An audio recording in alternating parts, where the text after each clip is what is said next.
Hello everyone, my name is Joel Washira and I'm a filmmaker by training with interest in history and maps. And today we are going to study about Marurui. Marurui is a neighborhood just outside Nairobi County in Kiambu County. And Marurui is one of the biggest coffee plantations that we used to have in Kenya. And as you know, when the white settlers came, they settled in the White Highlands. And these are areas where you see these cash crops being grown. And some of these cash crops were grown by these settlers. The people who used to work in these farms were the locals, the Kenyans who were natives who used to live there. And this land belonged to them before the white settlers came.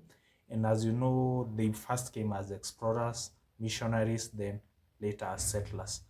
And after Marurui was acquired by a white settler back in the 1800s, not 1800s, 1890s, and this was before Kenya became a colony. It was first a protectorate of the British Crown, and before it became a colony in 1920, this area was a coffee plantation. There are many other coffee plantations that we are going to talk about later.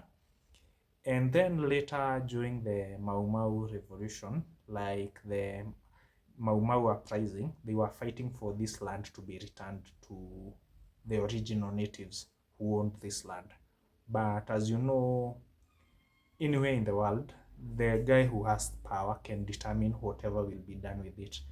And one misconception about our fight for independence is that we won and kicked the white man out. And that's not true. What really happened is that the guys who are in the political side of fighting for independence were busy negotiating with the white settlers on how they would buy back the land. Yeah, the white settlers were paid to leave Kenya. They were not kicked out of Kenya. And so if that never happened, we would still be under colonial rule. And if you look at countries like South Africa, where they have issues of land, like 80% of the land there is owned by the white settlers, and also the natives don't have much land, similar to Kenya. And then after independence in Kenya, like if you look at central Kenya, which was one of the areas where Mau Mau uprising was happening, there was one thing that happened. The Kenyan politicians, mostly the politicians from central Kenya who are already educated, and the locals were not as educated as these political elites. And because these political elites were mostly sons of paramount chiefs, these were the chiefs that had been appointed by the white people. And these guys were collaborators. They worked with the colonial government, and so they had access to good education. And not only good education, they had access to many things, like they had knowledge about mapping. And if you want to know about mapping, once you study the map of the area that you live in, you are bound to know about some lands that are unclaimed. And like if you notice, in most areas, the guys who grab lands are the guys who work for the county governments, because they know where the market is supposed to be built, but it hasn't been built. So that piece of land becomes a target for land grabbers. And now back to Marurui. If you look at it right now, it's an urban setting.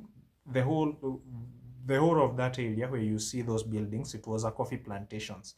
What happened is that after the white man left, there were some guys who bought the land, guys who were well connected. And we won't mention names, but you can do your research and know who they were. They bought this land for themselves, which is, there is nothing wrong with that, buying land for yourself if you have the money. But if you go to other parts of Kenya, the reason why in central Kenya we have very small pieces of land, it's because our leaders then did not encourage people to start cooperatives. They did not encourage locals to start groups of people where they could buy their own land. And most people ended up with small portions of land. But if you go to a place like Machakos, where most people are now buying land, the politicians there, they encourage people to start cooperatives, where a large group of people, maybe 100 people, would join a circle or a group.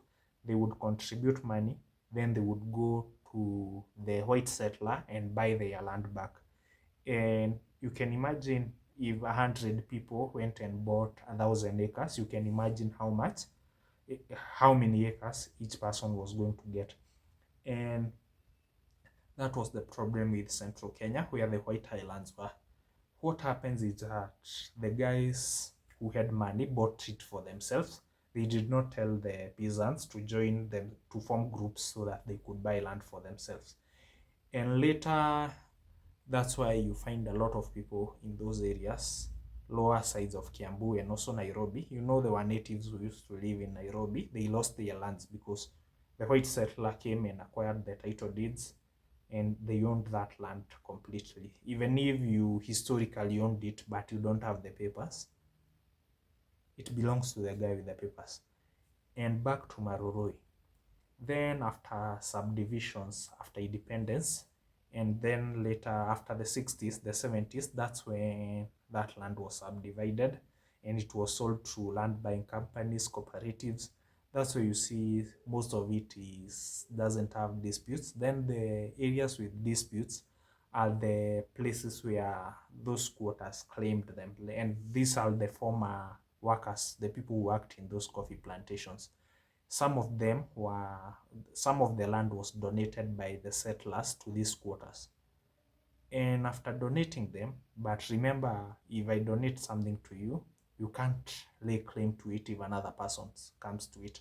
And this was something that the first president used to tell the former freedom fighters, and most people saw it as a betrayal. He told them that you can't just have land for free just because you fought for it. You have to pay a particular amount of money for you to have it.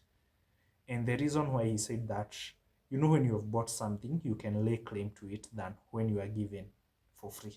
If you are given something for free by a person, another one can claim it and you will have no revenue because you can't say you paid. There is no proof of payment.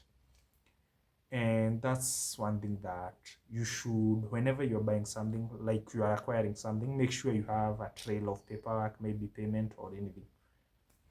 And back to Marurui.